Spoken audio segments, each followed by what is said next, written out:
Hey everyone, welcome back to the Altenew YouTube channel. This is Mia Perez and I am super excited to be back with a new video tutorial.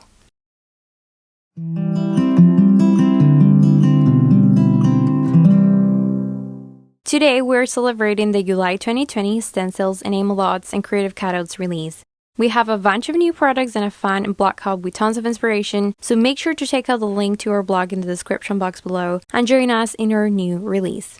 In today's video, I'm going to be sharing with you how to create 3 A2 size cards featuring some of the new products, but first, let's take a quick look at what I've got in my box. First up, we have 4 new sets of enamel dots that coordinate perfectly with Altenew's crisp dye inks. The new colors are Seashore, Shades of Purple, Warm and Cozy, and Tropical Forest. Next up, we have 6 new stencils. Here is Mountain Scene Stencil. Then we have Feathery Stencil. This is Geometric Landscape Stencil. Next, we have the Alphabet Stencil. This one is Trellis Stencil. And last but not least, we have the Cloud Scene Stencil. We are also introducing a new product category, and these are the new Creative Cutouts. The Creative Cutouts are basically finely detailed laser cut cardstock pieces, and right now we have 2 sets available, which are Nested Wreath and Moroccan Mosaic. In addition, we also have 2 new decals, and these are Skyline in pixels and Whirl in pixels. Alright, now let's move on to our first project. For my first card, I'm going to be using the Mountain Scene Stencil to build the landscape scene background and also the Cloud Scene Stencil for the sky. I'm going to start by inking up the mountains using my Altenew ink blending tool, and I'm going to place the background panel onto my stamping mat from Altenew as well. Then to keep the background in place, I'll add some washi tape.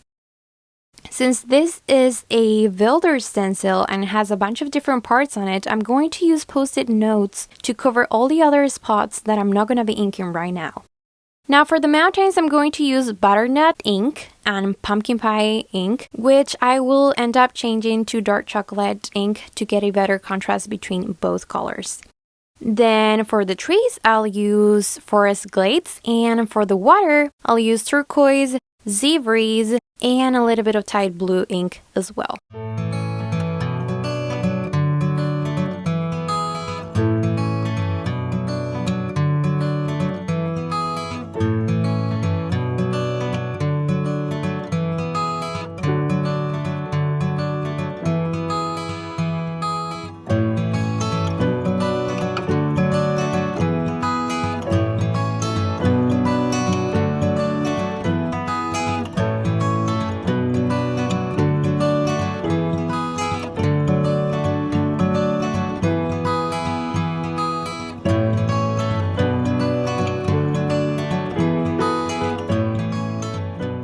Now for the sky, as you can see here, I have covered all the elements that I inked it up before.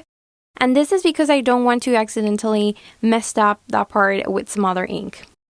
So I'm going to use sea glass ink, and as I mentioned earlier in the video, I'm going to use the Cloud Scene Stencil for a more realistic looking effect. And once again, I'll use my Altenew's ink blending tool to ink up my background.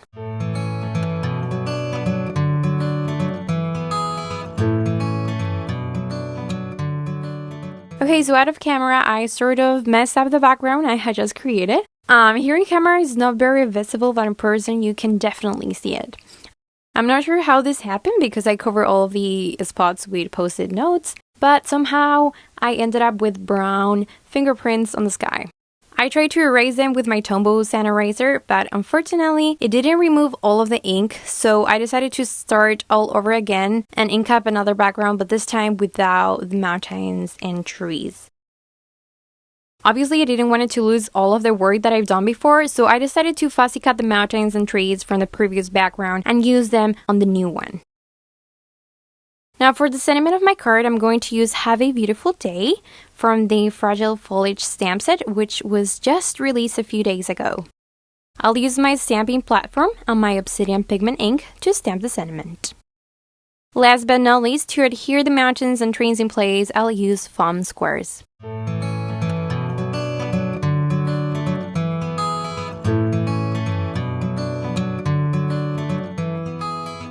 Now let's move on to the second card. For this card, I'm going to be using the Geometric Landscape Stencil. This time, we're going to try a different ink blending technique, and we're going to do an ombre background. All the inks that I'm going to be using are from the Tranquility Oval ink set, and the colors are Misty Morning, Cloudy Sky, Nimbus, and Dark Night.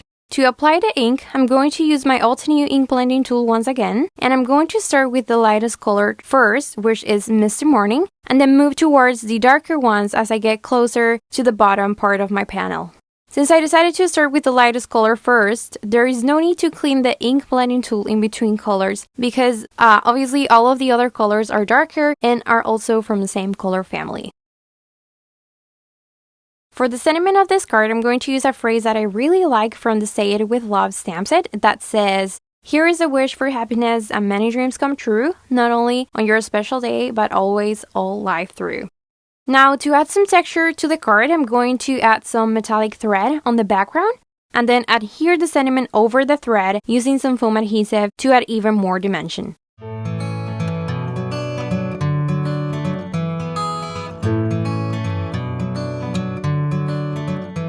Alright, now it's time to move on to our third and last card of the video. For this card, I'm going to use the Trellis Stencil and the Altenew Texture Paste. In order to be able to apply the texture paste to our panel, we're going to need a palette knife. The one that I'm using right now is just a plastic one that I bought some years ago, and it still works like a charm. Obviously, there are higher quality palette knives available out there, but this plastic one works perfectly fine. To protect my work surface from staining, I decided to put a recycled clear bag, and then to keep this stencil in place, I used some washi tape, just like I did in the previous cards. After I applied the texture paste, I let the panel dry for some hours, and this is how it looks like.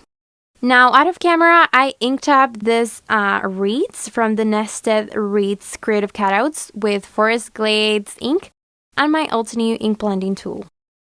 Since I have two wreaths, I'll adhere one of them using foam squares to add some dimension, and then for the other one, I'll just use some liquid adhesive.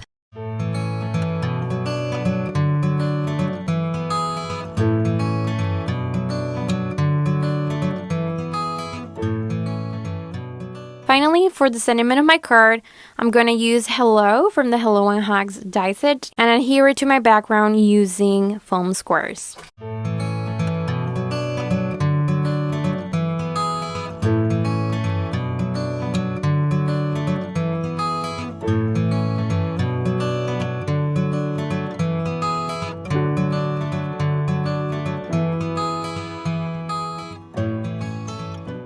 Okay, now that we have completed all of our cards, it's time to add some embellishments. I'm going to add some sequins and enamel dots from the new release, and then I will mount all of my cards onto an A2 size note card. Okay, here is a look at the three cards together.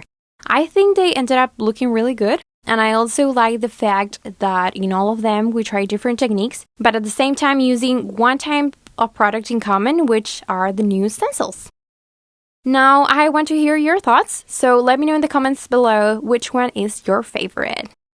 Alright, that is it for today, friends. I hope you enjoyed this video and also inspire you to create something new. A link to the blog hub will be in the description box below. Also, if you like this video, make sure to give it a thumbs up, subscribe if you haven't already, and click that little bell so you don't miss any new videos. Thank you so much for watching, and I hope you have a wonderful day. Bye! Hello crafters, I hope you enjoyed that video. If you want to see more, don't forget to subscribe to our YouTube channel and hit the notification bell so you don't miss anything. Thanks for watching!